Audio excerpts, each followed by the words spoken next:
পৃথিবীতে কিছু কিছু মানুষ আছে যারা কিনা মদ বিক্রি করে দুধ কেনে, আবার কিছু মানুষ আছে যারা দুধ বিক্রি করে মদ কেনে। আপনি কোনটা করবেন সেটা ডিপেন্ড করছে আপনার উপর। কিন্তু এখানেও একটা বিষয় আছে, সত্য মিথ্যা ঠিক ভুল এই বিষয়গুলোকে সিদ্ধান্ত নিতে আমাদের মানবিক মূল্যবোধ যেমন সহায়তা করে, ঠিক তদ্রূপভাবে সহায়তা করে আমাদের ধর্মীয় নৈতিক শিক্ষা। বাঙালি হিন্দু সমাজের সব থেকে যে বিষয়টা খুবই কম। নমস্কার, আমি অরূপ রায়, বৈদিক টিভির নতুন একটা ভিডিওতে সবাইকে জানাচ্ছি স্বাগত। অন দ্য স্ক্রিনে যে বোনটিকে দেখতে পাচ্ছেন, আশা করি কম বেশি সকলে ফেসবুকের বদৌলতে এই বোনটির সম্পর্কে একটা ধারণা পেয়ে গিয়েছেন।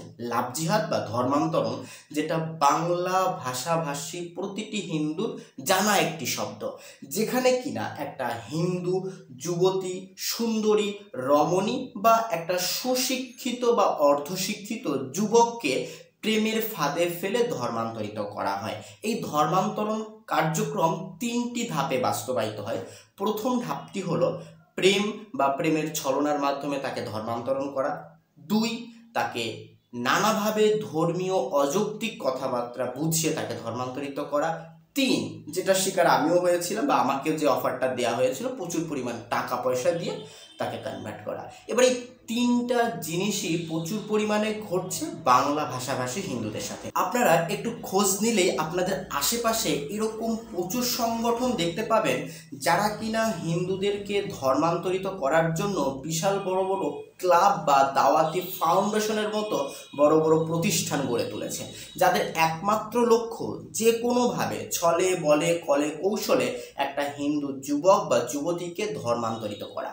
আজকের যে বোনটিকে আপনারা দেখতে পাচ্ছেন অন দ্য স্ক্রিন, এই বোনটির যে প্রেম ছিল, তার যে ভালোবাসাটা ছিল, সেটা সম্পূর্ণ আমার দৃষ্টিতে সঠিক ছিল।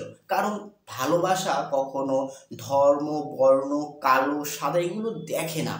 একটা হিন্দু মেয়ে বা একটা হিন্দু ছেলে যখন কাউকে ভালোবাসে, তখন তাকে সবটুকু দিয়ে বাসে, কারো সাথে কখনো ছলনা করে না। এই ছলনা না করাটাই হলো হিন্দুদের জন্য বর্তমান সময়ের একটা কাল। এই মেয়েটা তার নিজের ধর্ম, সব থেকে বড় বিষয়, নিজের ধর্ম, নিজের পরিবার, নিজের সমাজ, নিজের আত্মীয় স্বজন পরিজন সব কিছুকে জলাঞ্জলি দিয়ে একটা ছেলেকে ভালোবেসে তার ধর্মে ধর্মান্তরিত হয়ে তার হাত ধরে নিজের সম্মানটুকুকে তার পায়ে সমর্পণ করেছে। কিন্তু আজকে এই বোনটি দাঁড়িয়ে আছে কোথায়? রাস্তায়। তার কোলে একটা বাচ্চা, তাকে খেতে দেবার মতো, তাকে আশ্রয় দেবার মতো ন্যূনতম মানবিক মূল্যবোধ যে মানুষগুলোর মধ্যে নেই, আজকে আমাদের বোন, আমাদের ভাইয়েরা সেই মানুষগুলোর দিকেই ধাবিত হচ্ছে। এর প্রথম কারণ একটাই, সেটা হলো ধর্মীয় মূল্যবোধের অভাব। আর সব থেকে যেটা বেশি গুরুত্বপূর্ণ, সেটা হলো কাণ্ডজ্ঞানের অভাব। দেখুন, আপনি বা আমি আজ অবধি যারা এই বিষয়গুলো নিয়ে কথা বলেছি, তারা এই বিষয়গুলো সম্পর্কে প্রচুর পরিমাণে অবজার্ভ করে কথা বলেছি। আমি আমার দীর্ঘ সময়ে যাবৎ যে সকল কাজ হ্যান্ডেল করেছি সেখান থেকেই বলছি। আজ অবধি যতগুলো কেস আমার এসেছে যেখানে ধর্মান্তরিত হয়েছে বা ছেলেদেরকে কনভার্ট করা হচ্ছে বা মেয়েদেরকে কনভার্ট করা হচ্ছে, সেখানে তিনটি জিনিস সবসময়ের জন্য আমি দেখতে পেয়েছি। একটা হলো ভালোবাসা বা ভালোবাসার ভাবনায় এতটাই বিভোর যে তার ব্যক্তিগত চিন্তা সত্তাটা হারিয়ে যেতে বাধ্য হয়। দেখুন, আপনি যাকে ভালোবাসছেন তার কাছে আপনি ভোগ্য বস্তু, আপনি তার কাছে দেবী বা মানবী কোনোটিই নন। আপনি তার কাছে জাস্ট একটা টিস্যুর মতো, যেটা এই বোনটার সাথে করা হয়েছে। এবার আপনি দেবী হবেন না দাসী হবেন, সেটা একান্ত আপনার ব্যক্তিগত বিষয়। আর যে দুটো কারণ থাকে, সে দুটো কারণের মধ্যে একটা হলো অন্যতম এরকম যে মা বাবার সঠিক পরিমাণ বা সঠিকভাবে পর্যালোচনা না করা তার ছেলে বা মেয়ে সম্পর্কে।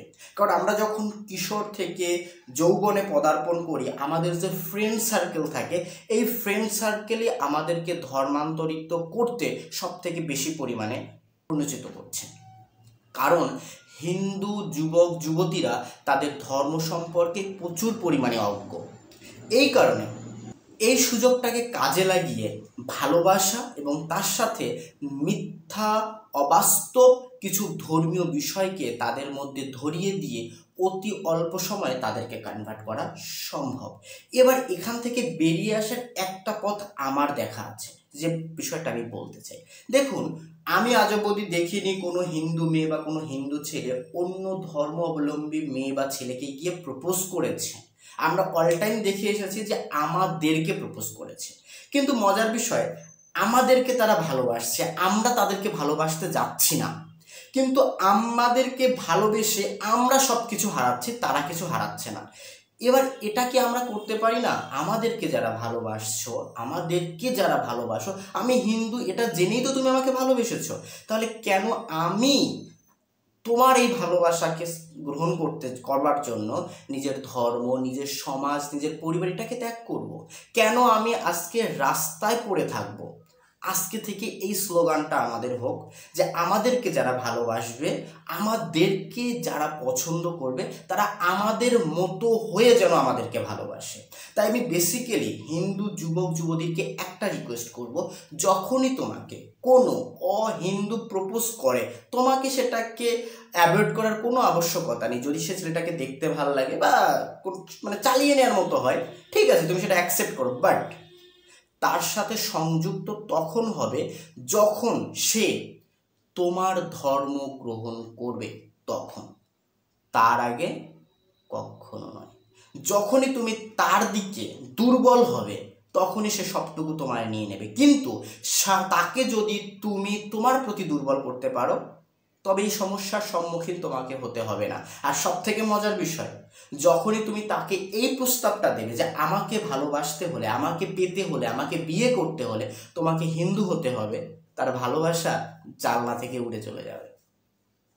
তো আমি বেসিক্যালি আমার বৈদিক টিভির প্রতিটি মেম্বারকে একটা অনুরোধ করতে চাই, কাইন্ডলি এই বোনটির সাথে যে ঘটনাটা ঘটেছে সেটা আপনার পরিবারের সাথেও ঘটতে পারে।